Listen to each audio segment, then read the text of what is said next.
So kind of at the end where we have this action sort of learning set or action planning, where even if you're coming to talk to me about something personal that isn't related to work, I will give you, or we will collaborate on what actions you can take in order to improve or to recover or to heal, whatever it is that you need to do.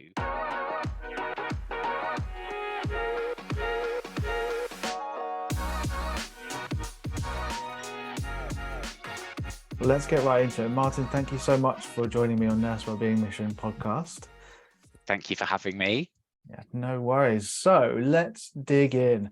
Why don't you start by telling us about your role, what you're currently doing now, and a little bit of context as to who you are. Yeah, so I'm Martin Hogan and I'm a lead professional nurse advocate at Central London Community Healthcare. I'm a general nurse by background, and I've come into this role after qualifying as a professional nurse advocate, or PNA, as I'll use from here on out, because it's quite a mouthful to say. What I'm trying to achieve now in my organisation is to implement the role of the PNA. So this is a nurse who's been trained at master's level like me to deliver all things like mental health first aid, restorative supervision, career conversations, and quality improvement. So my role is strategic, but where I'm a man of many hats. So I'm a mentor, a practice assessor, a strategist, and trying to get protected time for our PNAs to be able to go off and support the workforce through restorative supervision and all the other PNA activities. Great. And can you talk a little bit more about what is restorative supervision? Yeah, so it's a psychologically, we've got lots of supervision, which I think always confuses people. So we have clinical supervision for our allied health professionals, that's really embedded there. But in nursing, it's kind of hit and miss. I never had supervision for the probably 20 years of my career. And I was in roles like being a million specialist nurse, where I really could have had some form of supervision. I would have lapped it up. So restorative supervision is the cousin of clinical supervision. It's not taking away from, it's adding into, and it's about you, the person, the holistic person. You don't change who you are as a person the moment you put your uniform on. You still have your stresses and anxieties from home or from work. So it's a psychologically safe space, a confidential space where you can talk about how you really are and offload. And I'm not a psychotherapist, I'm a PNA. So I see myself as an emotional detective. I'm here to explore all things about you, your coping strategies, and what I can do to help. Often it's just having a shoulder to cry on or a psychologically safe space to really get to the crux of the issue and why you're having work-related stress and what I could maybe do to support you through action planning at the end of supervision. It's incredible that the PNA program actually exists. And I think, as I've shared with you before, it was one of my kind of reflections about, from an outsider looking in at nursing, was how shocked I was that there was no regular what you guys call restorative supervision. In the psychology world, it's kind of just supervision, clinical supervision, which includes that as well. Yeah. So it's fantastic that things have moved on, and there is a maybe perhaps slow culture change, but we'll get into that. But, I'm really curious to know. So you mentioned that for 20 years you didn't get anything. No. So just tell us a little bit about any kind of support, emotional support, that was provided to you, and what you might have seen other colleagues or friends getting, if at all. Yeah. So I had a bit of a horrible time when I was newly qualified. Maybe it's because I'm emotionally intelligent. I kind of latched on to people a little bit like a Klingon. If I think they're a really good mentor or leader, or there's something about them that I think, oh, that person could really help me in my career. So I then kept borrowing mentors whatever job I had. I would seek out someone that, I liked their leadership style, or they seemed supportive, and we'd just have informal chats, or we'd be in a WhatsApp group, or we'd go for a walk on our lunch break. So you'd have that informal corridor conversations as forms of support, and then you'd have like a regular meeting with your manager, but it was very much like, have you met your KPIs, have you done your mandatory training, what's happened here? So I guess it's the informal support, and what nurses are great at is coming together as like an army or a family. Like I felt really looked after by the areas I worked most of the time, not all the time, but most of the time. So I'd say it was probably the informality, the corridor conversations that I got support from. And it sounds like you really took the initiative to seek that support as well, whereas I imagine a lot of other people didn't necessarily, or wouldn't have necessarily initiated that and sought out as perhaps as much informal support as you did. Yeah. Something I'm really curious to know then from your perspective is, why did it take until the past few years to establish a more formalized system of support within nursing for the emotional nature of the role? Yeah, that's a really great question. I remember sort of maybe 10-ish years ago, clinical supervision was brought in to different areas, different specialities. And in community and district nursing, they ran with it, they had it, it was embedded. But in intensive care, where I was at the time, there was no time, it was absolutely impossible, short staffing, no resources. So it kind of just died a death, really. And I think it did a lot in the acute hospitals, mainly down to time, lack of buy-in from people, lack of resources and lack of staff. I think that sort of people like, I'm too busy to get support, or I'm too busy for change. You can just cope with what's in your line of sight. Yeah. It's that thing, isn't it? It's, yeah, in the short term, it feels like just doing more is going Yeah, to help. And then, yeah, unfortunately, that doesn't really solve things in the long I term, does know. it? Yeah. So why is the PNA program different, in your opinion? Well, I'm not going to sound biased, although I am, I guess, because I'm a PNA. But for me, it just changed my career, and it changed the way I thought and changed how I stood, if that makes sense. Like, Mhm. I started on the course not really knowing anything about quality improvement or supervision or career conversations and really leadership. So I gained so much from even just undertaking the course, and it's changed my practice. I'm a safer practitioner because I have better boundaries. I know how to look after myself. Therefore, I'm safer for my patients. And I feel like I'm a walking EpiPen for health and well-being. And I kind of see that's the role of the PNA. You know, we're your mirrors to help support you through challenging times and get you better and recover you. So I literally think it's the best thing I've ever done. And the other PNAs that I know or have spoken to, they've all feel the same. Like, it's changed us and it's given us something that we probably knew a little bit about, but it's elevated that. Enables you to be really in touch with your own human experience as well. I Yeah. guess it gives you permission to actually acknowledge your own feelings. It really, in a formalized way, it gives you permission to really connect with your colleagues, to actually ask those questions that are going to build connection and vulnerability. Yeah, I love that. That is exactly how I feel, Nathan. It's given me permission to do all of Mm. these things. Yeah, that's a really good synopsis of how I felt. So something I'd really like to know is, you said, oh, I'm not a psychotherapist. Yeah. And you've talked about all the ways in which you provide that psychologically safe space. I imagine there must be some people out there who, they are a PNA or they want to be a PNA, and they are kind of thinking about this idea of boundaries and, Mhm. this is great being in this role, but, what do I do if someone shares this thing? And Yeah. there's lots of questions around that kind of thing. So I'm curious to know, how do you manage that, and what advice would you give to other people? Yeah, great question. So and I felt those things when I qualified, and I was working in mental health, and I thought, oh no, I hope no one brings anything too difficult because I don't know what to do. But Mhm. actually, what I remember is that I am a nurse with transferable skills, and I always know what to do in any situation. I've worked in A&E, on Friday night in Brighton. There were lots of people in mental health crises, and although I wasn't a mental health nurse, I knew that through compassionate communication care, I could support people through anything. And whilst we had the luxury of being in A&E, you had, psych liaison team down the corridor. Sometimes you don't have that as a PNA. So what I'm trying to do in my role is have these things called refer-on systems. So we have our monthly community of practice, which is just a nice get together where we talk about how we are, matters arising. But then we have psychologists in our organization, and around our organizations, we've also got lots of different options for psychotherapy and counselling, so we could refer people on if needed it. And I'm always available for any of our PNAs if they ever need to talk to me about something, or they've had a difficult conversation, they don't know what to do. So there's that sort of governance process to safeguard and mitigate any risk.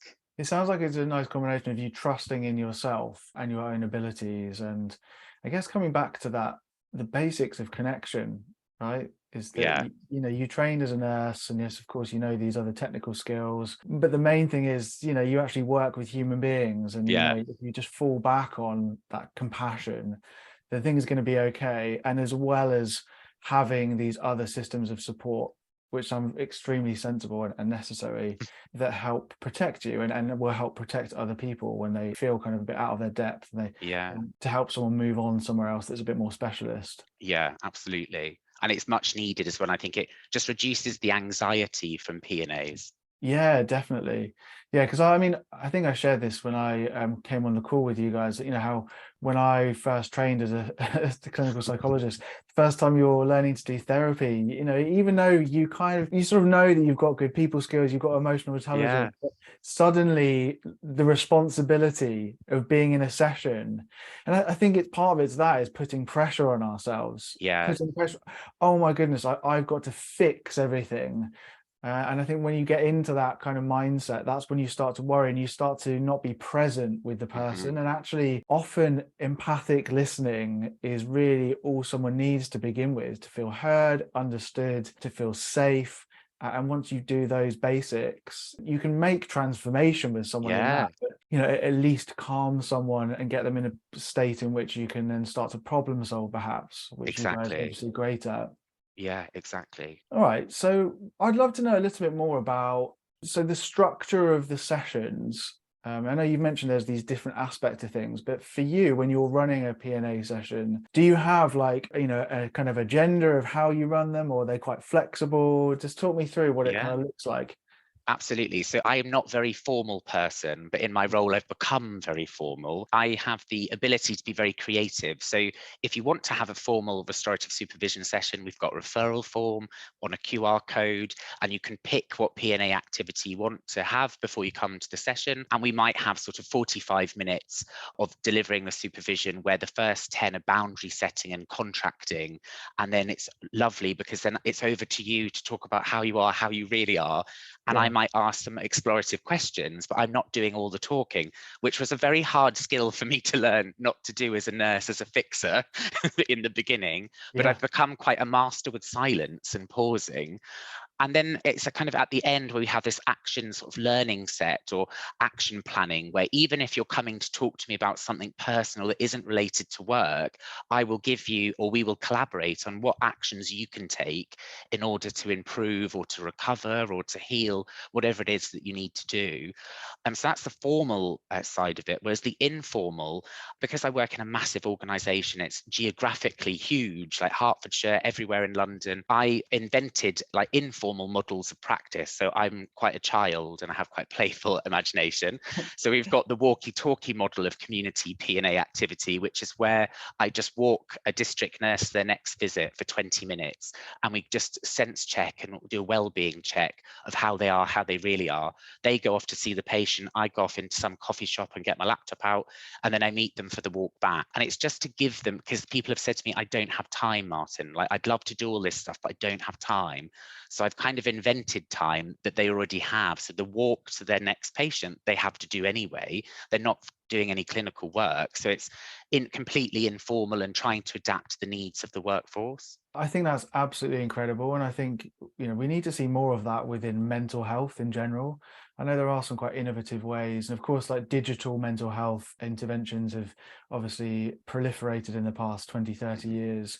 But yeah, also meeting people where they're at and what their preferences are as Yeah, well. So some people prefer to talk on the phone, some people prefer to have texting or voice notes, that kind yeah, of thing. It sounds like you've really looked at the broad needs of different groups of people and try to, like you said, be playful. yeah. I love that. I love playful, childlike minds. Amazing. And what kind of feedback have you had? We'll talk about some of the more objective stuff around Yeah. your evaluation, other evaluations of the PNA program, but Mhm. what's the kind of feedback that you've been getting subjectively from people? Yeah, so when I was in mental health 5 months ago, I was running our newly qualified course, which was called preceptorship, and at the end of the program, people would say to me, and it made me really emotional, that I'd been their rock, or they would have just left if it hadn't been for me. They didn't know how to challenge, do all these situations, and now they're going to become the next leaders of tomorrow. And I thought, oh gosh, did I do this because I did this because I've trained as a PNA and now I can, therefore I do. So the feedback has just been overwhelmingly positive, to the point where I've actually sent all my data on our post-evaluation form to our R&D team, just to make sure that I'm not like fiddling the books or like making it up. Like I want people to actually believe that these are the sometimes immeasurable feedback that we're getting from people. You're really making a difference. Yeah, I mean that's incredible. And I think, like you say, it's important to feed that back to other people as well, isn't it? To Yeah. yeah, to demonstrate to people who are perhaps sat in an office somewhere who aren't Yes. seeing the delivery of a program which has been funded. So can you tell us a little bit about the rollout of the PNA program and where it's at and how it's being evaluated? Yeah, so the rollout, so NHS England have kind of suggested that each organisation has a PNA lead, for example, who can do all the strategy stuff and support each individual organisation, because we're all different. So we'll all need very different things. So we're trying to standardise that all NHS organisations will have one PNA to support 20 nurses. But you've got massive organisations with massive number of staff. So each trust, each PNA lead has a sort of creative licence to look at what's actually needed within that organisation. For our trust, for example, we've got loads of people waiting to start their course, which would be fantastic because we'll have lots of PNAs. But at the minute, we don't have protected time. So I'm using all of our measures for success to then sort of brag to our executives, say, well, look, actually, if we got protected time, we could be improving retention on a much bigger scale, reducing sickness absence.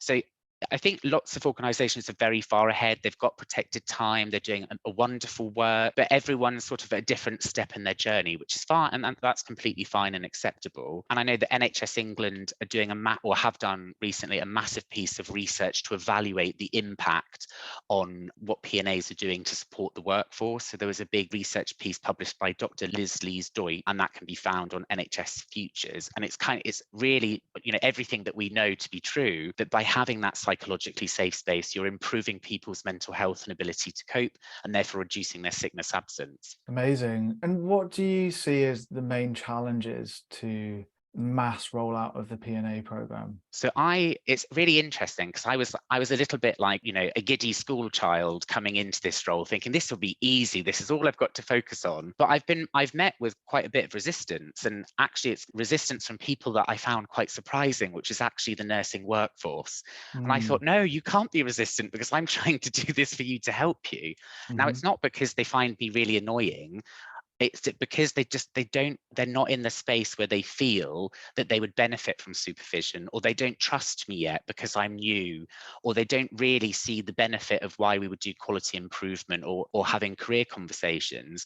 And someone very frankly told me the other day, oh, I thought you were a spy, Martin. Like, I thought the director sent you in to spy on us. And I went, no, she sent me in because she thought I could help. So I think it's a big piece around trust and understanding what this is. It's a bit new to different areas of nursing as well. We don't really like new things as nurses.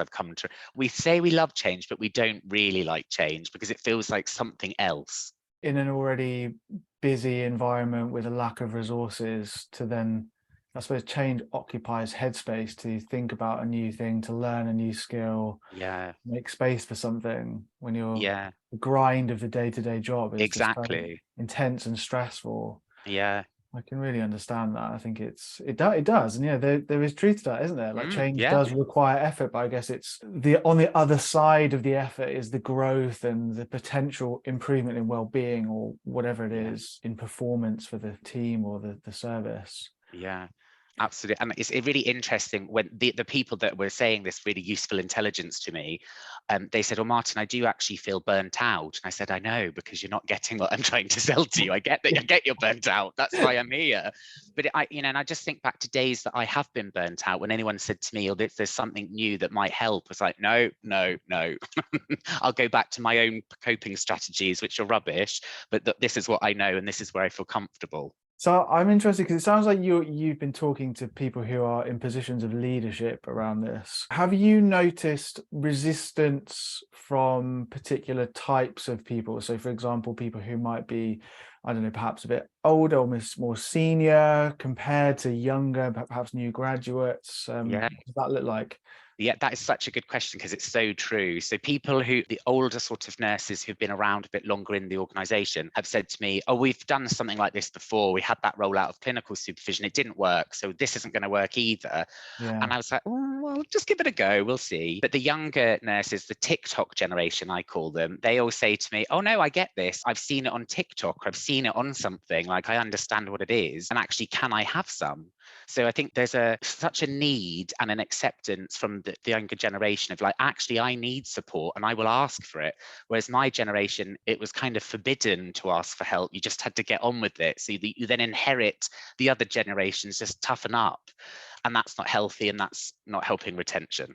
No, not at all. So I guess, I mean, that is quite a big obstacle or challenge. Well, I don't really like the word obstacles because we don't want to position people as obstacles, but I guess a collective mindset or belief system can be an obstacle to change. Yeah. So what are your thoughts around navigating that then? So you've got this great program, you're starting to build some momentum and get some data. What needs to happen within organizations? Is it just constant ongoing discussions? Is it presenting that data? I mean, what do you think about changing the minds of people who are in more senior positions of leadership, who are perhaps of an older generation with that type of mindset? I think it's sort of being tactical of thinking, well, actually, that's useful intelligence. So why is that person being resistant?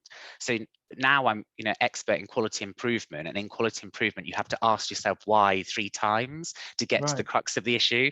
So now I kind of utilize that to do supervision or to get buy-in. I'm like, but why do you not see the point? And why is that? Oh, why are you burnt out? And that's kind of working slowly, but I kind of need to clone me a bit more. So we've got lots of people who are graduating as PNAs who I've been their teacher, I've been their practice assessor, and now they're doing the work for me. So it's growing, it's slowly coming. And I think to get sort of senior buy-in, it's definitely using that data, the pre and post evaluation and looking at that kind of research to demonstrate the worth. And then going to your finance team and trying to look at, is what I'm doing improving the money of each division or each organization by meaning that they're not having lots of people going off sick, so therefore they're not having to use agency. So that's a big piece of work that I'm slowly working on. But I think we're getting there, and I think slow and steady is much better than astronomical rise, because I think with astronomical rises, they won't be sustainable. And what I want this to be is sustainable for all of our organizations. Yeah. So something I'm curious about as well is have there been influences from nursing in other countries that have been informing the PNA program or the way you think about providing restorative supervision and this nice mix of kind of coaching and supporting your staff? I think it's the other way around, actually, because like Canada and America and Australia, they're lapping up the PNA program. So England and NHS England are kind of leading, internationally and globally with stuff like this, because actually international nursing, we don't have supervision. And this is kind of a new concept to a lot of countries. So yeah, it's kind of the opposite. Oh, that's amazing. Yeah, I And know. you've got a very important role. So it's the influence you're having is massive, isn't it? Thank you. It feels like that. But again, it's been slow and steady, which I'm happy with now. Yeah, and it's culture change, isn't it? Like we've just Yeah. been talking about, and culture change doesn't happen. Well, I mean, it's different on a more local level within an organization, because if Yeah. you just suddenly got rid of the CEO of an organization, brought someone in, then you probably could relatively quickly change culture. But we're talking about a profession, aren't we? It's so, Yeah. hundreds of thousands of people working Yeah, in multiple different organizations. absolutely. So tell us how people can become a PNA. What do they need to do if they're interested in this program? So you can have a look at NHS England future page, so that you can just Google PNAs NHS futures, and there's like a descriptor. So essentially you have to have evidence of studying at degree level, level 6, and have some understanding of how you're going to do PNA activity in your current role. Each organisation will have someone in a role which will have an aspect of being a lead PNA, or you might have someone like me who's in a dedicated lead. So you get in touch with them, and I, for example, have an eligibility criteria. So we're looking for people in the right role, understand what's expected of them. So they have to do like e-online learning, then get their manager's approval as well. Because if the manager says no, then that's going to be really difficult to release them to get them on the course. And then I just have informal chats with anyone, aspirant PNAs. And I think most of the leads or organizations will have the same as well. That's fantastic. Before we finish, is there any other final information you think is relevant for people if they want to find out more about this, or perhaps where to find you if they're interested in following you and the program? Yeah, absolutely. So I wasn't very good at social media 2 years ago. And then I started on this PNA journey, and I've got this massive following on Twitter. So you can follow me on Twitter, which is at advocacy_forum. And that's kind of just an informal space of all things PNA, and NHS England's PNA page as well, which you can Google. Amazing. Well, thanks so much, Martin. It really is just such a pleasure talking to you. And like I've said, what you're doing with the PNA program, it aligns so much with what I like to do as well with Nurse Wellbeing Mission. And I'm just so pleased people like you exist, finally leading change with providing that really crucial support to nurses within nursing as well. I think it's, there needs to be a combination, isn't there, of within and outside of the profession. Exactly. So. Thank you. And thanks for having me. This has been fantastic.